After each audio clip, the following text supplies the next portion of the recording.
Man talks about here's titties, he forgets what he's doing.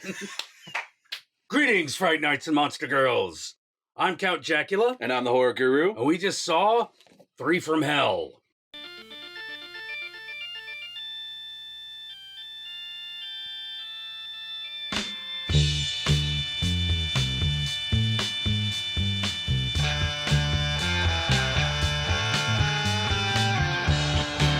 The third in the Firefly trilogy. Yeah, I think that's what they should be called. Just the Firefly. Yeah, the Firefly trilogy. Flu. Rob Zombie's series of films about essentially a Texas Chainsaw Massacre-like serial killing family by way of Charles Manson and the Manson family. But first done with House of a Thousand Corpses as a slasher movie in the vein of Texas Chainsaw Massacre. Yep. And then in The Devil's Rejects as a kind of like almost like retro Western in the style of like The Wild Bunch. Yeah. That was an extremely brutal movie. And this is kind of like a continuation of that, but with a slightly lighter tone, but still fucked up and brutal. It's kind of like the Return of the Jedi of the series. Right down to the fact that there's midgets. Yes, right down to that fact. And if you can't tell from our tone already, we love the fuck out of this movie. This movie gets the horn. Easy. Rob Zombie has managed to hit the threefer. Well, here's the funny thing, is that I like A House of a Thousand Corpses, but I think that movie's severely flawed. But I think these second two movies are fucking masterpieces. Yes. Yeah, absolutely agree. I love nothing gonna beat, for me, the opening of House of a Thousand Corpses. Oh yeah, that opening's great. Because it's just, that's perfect right out of the gate.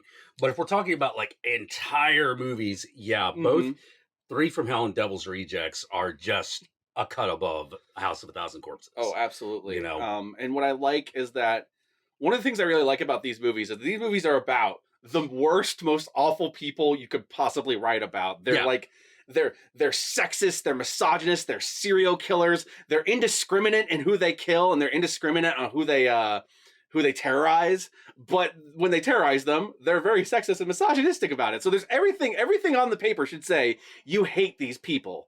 But he manages to write them as these insanely entertaining characters. Yeah, they're these insane anti-heroes. That are equally fun to watch while also super horrifying. While also making you empathize. Yeah, because with them on a they weird have level. one redeeming feature. Only one, which is that they care about each other. Yes, they care about. They actually, for as much as they don't give a shit about the outside world, and as much as they get their rocks off, and I do mean get their rocks off on killing people. Yeah. They love each other, and they will go above and beyond for one another, and that's the redeeming quality that like propels, especially the 2 sequels. Yeah. Okay. So there are going to be a couple of things that you're going to want to know, which we'll get to with the spoilers, but you're going to want to know about the ass shot, and you're going to want to know about the red hot pussy liquor moment. But let us recap the basic movie. All right. So this picks up pretty much right where The Devil's Rejects ended. Yes. And as you know, they basically got into a shootout with the police on the highway. Yeah, they had a total like Bonnie and Clyde like ending. Yeah. So you're wondering like, how the fuck can there be a third movie? Well, it's very simple. They just lived. Yeah. They survived in the hospital afterwards. Yeah, they survive. They're in ICU. They're patched up, and then they go to prison. Yep. And the whole opening of the movie is done in that 80s news style, because it's set in the 80s, where it was like, dun, dun, dun, dun, dun, dun, dun, the 3 from Hell. Well, here's the thing. As someone who's seen a lot of like documentaries and editorials on serial killers, they were mimicking the style that was used during news bulletins at the time. Yes. For example, like when people like Dahmer or Gacy or Ted Bundy, especially Ted Bundy. Yeah. There's a lot of the Ted Bundy and Manson trials. Yeah, there's a ton of that. Because there's a lot of moments in these in the news segments that are basically like him slightly rewording things that either Manson or Bundy said, but putting it in the mouths of one of the Firefly clan. Yeah, like Otis is clearly pulling the Manson. He's totally pulling the Manson, you know. And there's a little bit of Gacy in Captain Spaulding. Yeah, and there's a lot of this Sticky From and fucking Baby, as well as they almost go full Harley Quinn with her in this. Yeah, because in this one, Baby starts to go completely insane because they've got her stuck in solitary for like multiple years.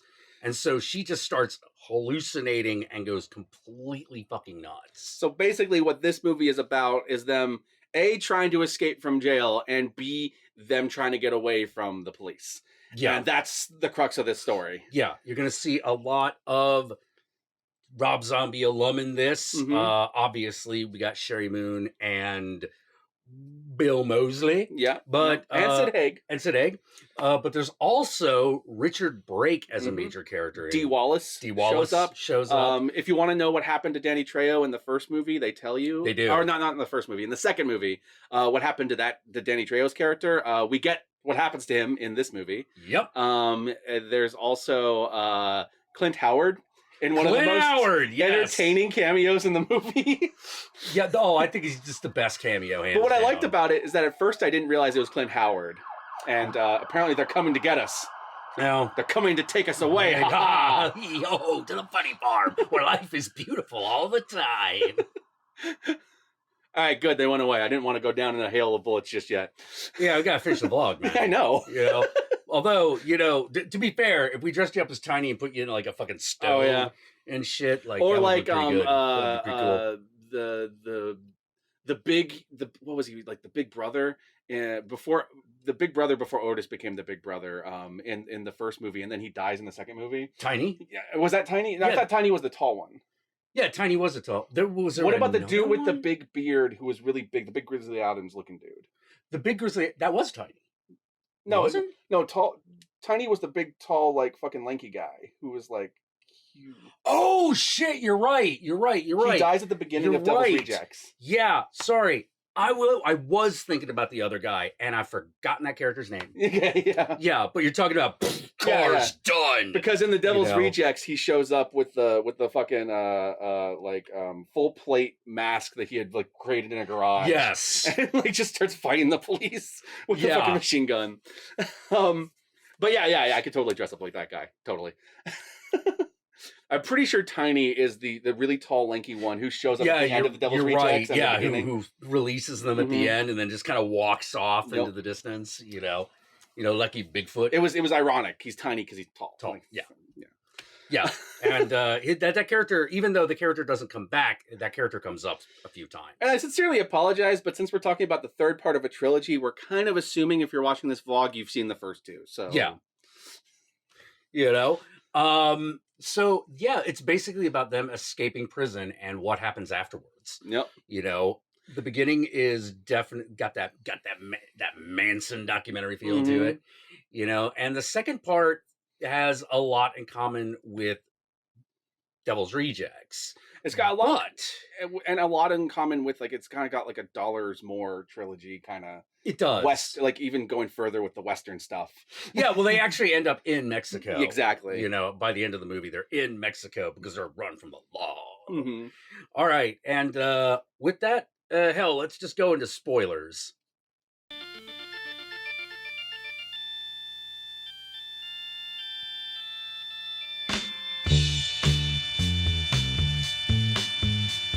Right, so first thing you're gonna discover when you go into this movie, unfortunately, Captain Spaulding ain't in a lot of it. Yeah, it turns out the three from hell are actually referring to Richard Brake, Bill Mosely, and Sheri Moon Zombie, because Sid Haig is old as hell right now and can't quite play Captain Spaulding to the level that he could before. He does have a nice little cameo. He does appear in the film. Yeah. But it basically turns out that when they were all arrested or whatever, he was the only one who actually managed to make it through death row. So he was actually executed in prison. Yeah. Which is part of the impetus of what leads to like Otis trying to escape and all that stuff. And that's when we're introduced to Otis's half brother. I think Otis's and Baby's half brother, who's played by Richard Brake. Was he like? Was it the Midnight Wolfman? The Midnight Wolfman, which is a great fucking nickname. Yeah, it's just Richard Brake being crazy and howling like a werewolf. Yeah, yeah. And then what I love, okay, this is one of my favorite aspects of this movie is the entire like buddy cop scenario with Otis and the Midnight Wolfman. Yeah. Yeah, well, they're just arguing all the time because they're brothers. And what I loved about it was I was just like, it didn't take me very long to buy them as brothers because they felt like it right off the bat. Yeah, they did. You know, the right amount of ribbing, but also loving one another. Yeah. Yeah. Nah, man. Nah. I'm Bogart. How could you fucking be because they're like trying to figure out what movie, this was a movie, who would they be? Yep. And they settle on a Bogart movie. And then Richard Brake's like, I'm Bogart. How the fuck you gonna be Bogart when you don't know what the fuck the plan is? Yep. You don't know shit. Fine, you be Bogart then. Fuck you. There's this reoccurring thing in the movie where Richard Brake, the Midnight Wolfman character, is obsessed with classic movies. Yeah. In particular, classic horror movies. Which actually, here's one thing I really like about this movie is that in The Devil's Rejects, there was a lot of just fun pop culture references thrown out, like kind of like a Tarantino movie. Yeah. Where it's just, just throwing out there, it's common knowledge that we all kind of have, and it kind of humanizes the character into a real world kind of feeling. But in this movie, he didn't just do that. He made the pop culture references extremely thematically relevant to what was going on. Yeah, they are. Like the big movie references they make is actually Hunchback Notre Dame, which is extremely relevant, especially towards the end of the movie where they meet a character who kind of has like a Quasimodo like scenario where he's seen as kind of ugly and people kind of look past him and ignore him, or they think he's like an ugly little monster, and he's actually like this really loving guy who just wants someone to care about him. Yeah, and the Fireflies kind of take a shine to him. Yeah, the Fireflies, which was a really weird twist. It's super twisty because like you go from them brutalizing the warden and the warden's family in this act of revenge in a scene that is the most reminiscent of the first two movies. Yes. In terms of feeling like raw, just brutal crime scene footage.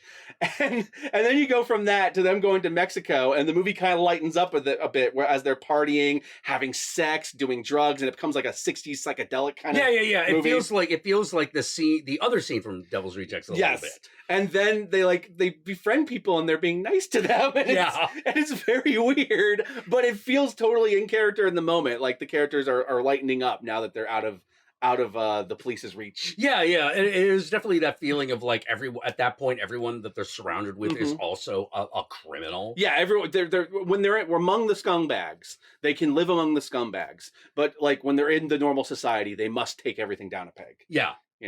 Yeah. And fucking, it's very consistent because that was actually true in The Devil's Rejects as well. Yeah. They didn't immediately shoot up that brothel. Yeah. Well, in fact, like they wouldn't have shot the brothel up at all if Danny Trejo and his boy hadn't shown up trying to kill him. Yep, exactly. Exactly.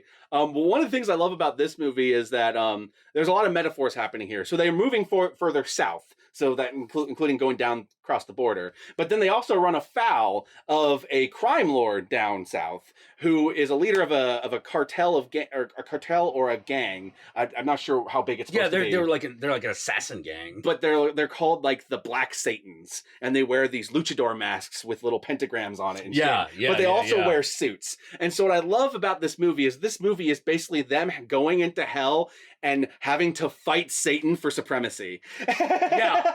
And it's metaphorical, but it's also kind of literally happening. It's great. Yeah. And the leader of the Black Satan's gang is Danny Trejo's son. Because from the first movie. When Otis escapes from prison, he's in a chain gang, which is the most unrealistic thing in the movie, is people on death row tend to not be put on chain gangs, but whatever, just roll with it. Yeah. Just roll with it. he's on a chain gang. He's on a chain gang with Danny Trejo, who was one of the guys who captured them in the second movie. He escapes and kills Danny Trejo, and it's all caught on footage because they're recording a documentary on Otis. Yeah. So that they can run it on the 24-hour news networks that are popping up, because as we know, serial killers were very big in the 70s and 80s. Yes. And we're now in the 80s in this movie, when serial killers are now on TV 24/7. Yep. And so it's caught on footage, him killing Danny Trejo. And so this means that down in Mexico, his son, who has now become a huge gang leader, knows who killed his dad. And so when they show up in Mexico, he immediately gets a call, and it's war. Yeah. And because he is the leader of the Black Satans, he himself is seen as the satanic figure of Mexico. It is a war of the Satans, because as you recall from The Devil's Rejects, Otis is the devil, and he's here to do the devil's work. Devil's work. Yeah. There's even a moment it's like, Black Satan, I'm the motherfucking devil here, god damn it! That's another thing. This movie continues the trend from all three movies of being insanely quotable. Oh, God. Yeah. Okay. Now, first of all, one of the things very surprising about this movie, no Sheri Moon ass shot. No Sheri Moon ass shot. There are scenes that you could qualify as the big pussy licker moment. The red hot pussy licker moment in this movie is when Richard Brake starts talking about big ass titties. Yes, to me there was two. There was the scene in which they're talking about porn. About starting their own porn business. There was actually three. There's the titty scene, and then there is Baby's hallucination in solitary. Yes. Because Baby has an hallucination that's very reminiscent of Halloween 2 with like the white horse. It's weird like dream sequence. Like Baby has a weird dream or Lords sequence. of Salem. It's a very Lords of Salem-esque. And she has this dream of this ballerina dancing cat person who's just meowing and waving at her while she's in solitary. And it's the moment in the movie that is never referenced again. Yes. Never comes back. Comes on nowhere, never referenced again. And just kind of sticks with you afterwards, where you're just like, did I see that, or did I just hallucinate like a portion of the movie? Yeah. Yeah, because it's supposed to symbolize her descent into madness. Yes, she is slowly losing her mind. Losing, like, Baby's grip on reality was tenuous to begin with. She was always kind of off kilter in some capacity, you know. Yeah, but now she's just completely divorced from it. And they even acknowledge it, because they even have Otis say, like, she's different now. Like, she's gotten crazy. Like, yeah. Which is, so Otis saying that says a lot. Yes. But they got they're in Mexico. This is where the Quasimodo thing happens, when they're in Mexico. And fucking they meet like this little midget guy who's just, being nice. And of course, Sheri Moon Zombie's like kind of pretty, so he he's got an eye for her, because who doesn't? Yep. But Baby actually somewhat reciprocates. Yeah. And starts talking about like Tiny. Like, I had this moment where I legitimately thought that had the bad guys not bad guys, everyone's a bad guy. Yeah, everyone's a bad guy. But had the Black Satans not shown up immediately after that we were gonna have a scene where she was gonna fuck him. Yeah, I was like, oh my god, is like fucking Baby gonna fuck this guy? I was like, is Baby gonna actually have a sex scene? I mean, everyone else got a sex scene. So. Yeah, and she's actually the only character we've never had in a sex scene in this They made it very clear that she has a very fluid sexuality, but they've never actually had her explore it beyond just killing people. Yeah. But it's obvious that she gets off on killing people, so it works for her. So that's her thing, Yeah, that's right, because even in the first one, she's like got all those like cheerleaders tied up in the bed. Yep. Yeah. It's always been hinted at that she is bisexual to a certain extent, but we never actually see her do anything with sex that isn't just killing people. Just killing people, yeah. Yeah. Killing people seems to be like her orgasm. Mm-hmm. Damn. The thing that's really surprising about this movie is that if you've seen The Devil's Rejects, The Devil's Rejects is one of my favorite movies of all time, but it is a brutal and rough fucking watch. This movie has a lot of that brutality, but is fun. Funny. It's like really fun. And I left the movie going like, man, that was fun. And I'm like, that's a weird thing to say for a Devil's Rejects sequel. Yeah. There is a lot of like Oh man, what do we do now? What do we do now? It's time to go make a house call, get us some revenge. Let's And go they start. just murder a whole family, and you're like, yeah, that's... I mean, to be fair, that warden was an asshole. But Oh like, no, he's a fucking prick. I forget the name of that actor too, but he's also another like He's in Rob a lot- Zombie alum. he's in a lot of Rob Zombie stuff and his music videos too. Yeah, he was a major supporting character in Lords of Salem. He was like Sheri Moon's not quite boyfriend in that movie. One thing that I thought was actually pretty impressive in this is Rob Zombie's always had like a tendency to cast like old school iconic character actors. Yeah. And in movies like Halloween and Halloween 2, it always like stuck out like a sore thumb, and it always kind of felt like stunt casting first to a certain extent, and that's partially because those movies weren't as well written as these ones are. And in this movie, like Dee Wallace disappeared so much into her role that it took me a minute to realize it was her. I didn't realize it was her for a while. You know, and the same thing with Clint Howard. Like he has these iconic character actors playing these roles, but in this movie, it feels super organic. Yeah. The thing with so Clint Howard shows up as a clown. Yep. In the middle of a murder, who arrives at the house in the middle of a murder scene. Which I was sitting there going like, okay, why the fuck did they call a clown for this random dinner they were having as a couple? Was this some sort of weird sex thing? Yeah. You're trying to figure out what the fuck the context of this is. But it just made the scene all the more glorious. Yeah, and it's not until like you're like, that guy looks familiar. Wait, no, it can't be.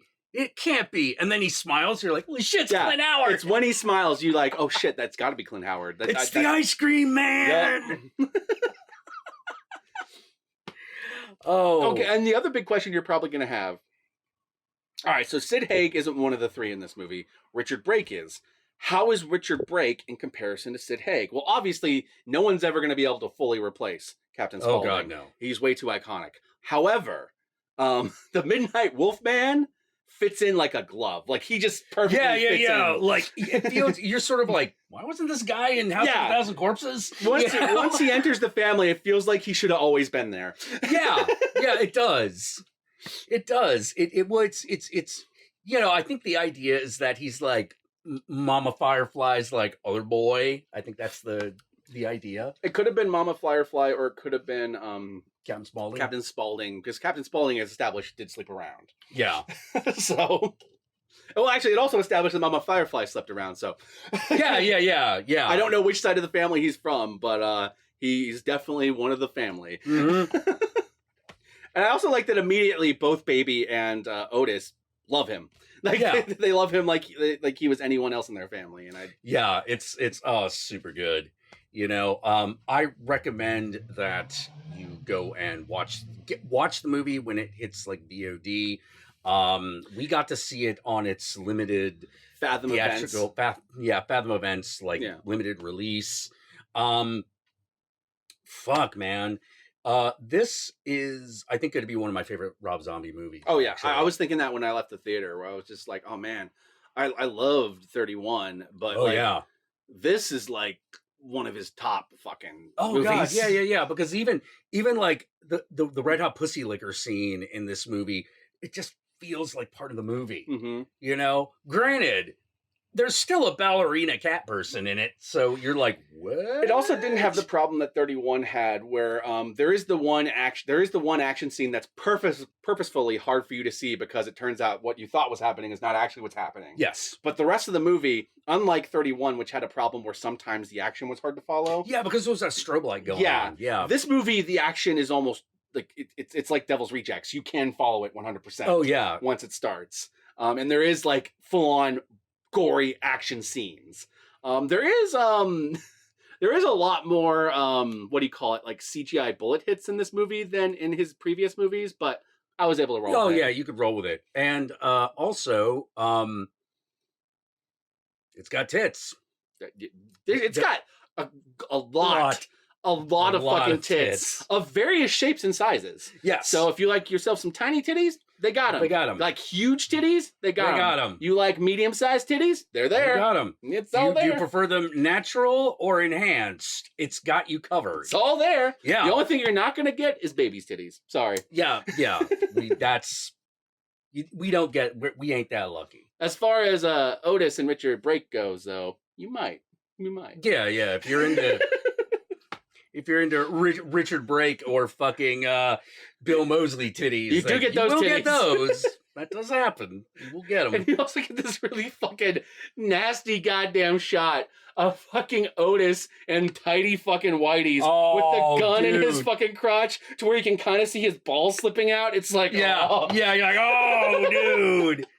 Oh, shot at the perfect angle to catch the crotch shot, and you're like, oh no. Yeah, well, I mean, I love this. I love the scene of like the one woman escaping the dinner, the dinner slow motion tit run. Yeah. Where she's running, and I don't know. I swear to God, I've seen that actress before. We probably have. I almost guarantee, much like everyone else in this movie, she was probably in either something Rob Zombie made or another horror movie we've seen. Yeah, but anyway. There's a slow motion. She's running away from Baby with her jugs at eye level of the camera. I was just sitting there going like, completely necessary. Another thing I will say is that he also was really good in this movie of making his music choices thematically relevant. Fuck yes. You know, like in the Garden of Evil, in the Gata La Vida. Yeah. Also, which look, anyone who knows me long enough, people are like, man, what music should be playing during some sort of like great, brutal, fucking bloody like murder scene? I'm like, Anagata-Davida. Like having because I like Manhunter. Having that song playing while the Firefly family is partying in Mexico and having a good time, while the Black Satan gang is arriving and is getting ready to shoot them up and kill them, is thematically perfect. Yeah. Because the song's about the Garden of Evil. Yeah. You know? In the Garden of And all the music choices throughout this movie are just like that. So it's not like, say, the Halloween movies where they would just have random songs that were fun and cool, but weren't necessarily thematically relevant. They were just you know? No. Like there's no reason, for example, thematically, why Tom Sawyer is playing when Michael Myers goes to kill Grizzly Joe. No. Oh, Big Joe Grizzly. Big Joe Grizzly, yeah. There's no reason for Tom Sawyer to be playing there other than he just likes Tom Sawyer and the song's cool. But in this movie, all the songs are thematically relevant. There's literally this feeling to me where I felt like over the course of his filmography, you can really see his growth as a filmmaker and a writer. Oh yeah, absolutely. And you know, I got to be totally honest, since you mentioned him, the minute Big Joe Grizzly happened in fucking Rob Zombie's Halloween, I was like, why aren't we making a movie about this guy? That was my favorite fucking scene of that movie. What's the most Rob Zombie scene? Well, here's the funny thing. He was going to make a movie that was basically having that character in it, but it was not going to be that character. It was going to be someone like that character, played by the same actor. And that was when he was going to make Tyrannosaurus Rex? Rex, yeah. Yeah. He was his post-apocalyptic biker movie that he didn't get to make because the Weinsteins are dickbags. Yep. Fuck you, Weinsteins. That would have been genius. So yeah, I 100% highly recommend 3 from Hell. If you're a Rob Zombie fan, then you should not miss it. If you're not a Rob Zombie fan, but you liked The Devil's Rejects, then you should definitely watch this one. Definitely. Because if you like The Devil's Rejects, everything you liked about that is here, as well as more. Yeah, but the only thing, like I said, that you could really say is like a disappointment with the film is that there is not as much Sid Haig in it. Yeah. You know? Yeah. A lot less Spaulding, which is unfortunate, but understandable given the circumstances. Yes. But he does get a great send-off. So. He does. I do. The other thing, like, I was kind of half expecting Dr. Satan to show up. Oh, yeah. I really want him to return to Dr. Satan. Even if he does, like, a spin-off movie just about him, yeah. Yeah, just like a slasher movie that's purely Dr. Satan. I want Dr. Satan to come back in some capacity.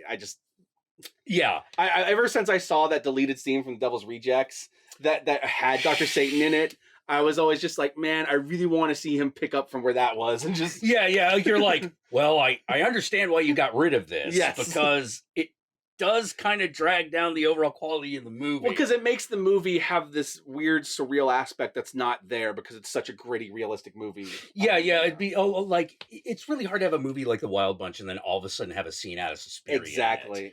You know? Now, granted, this movie managed to do that with a hallucination sequence, but because it's a hallucination, it works. But Dr. Satan's supposed to be literally there, so... Yeah, he's supposed to be real. He's supposed to be really real. Which is why I'm just like, okay, if he doesn't fit anymore in the Firefly series, then... give him his own spin-off movie, and I'd watch the shit out of that. Yeah, absolutely. All right. So, with all that said, where'd they find you? I'm the Horror Guru. You can find me at the Horror Guru on Twitter, on Twitch, on YouTube.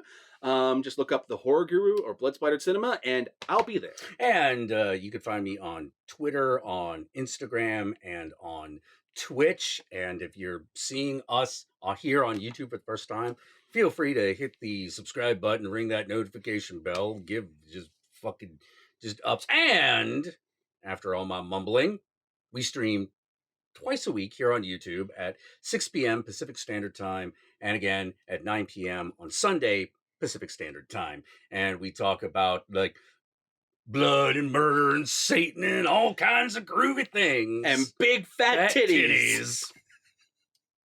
One's for you, Richard Brake. That one's for you. Red hot pussy liquor.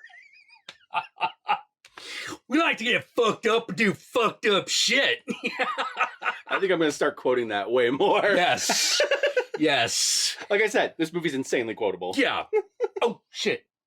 We got a Patreon. We got a Patreon. If you look at the descriptions below, you'll find our Patreon. Yeah. And remember, even if you just donate $1 a month to either of us, that goes a long way. Hey, it's red hot pussy liquor and beer money. Yeah. Nothing else. Yep. Hey, we're all about that. All right, so until next time, Ave Satanas, Disco Inferno, and very finally, the most appropriate this has been in quite a while, keep watching fucked up movies. It's nice to have one of these again. Yeah.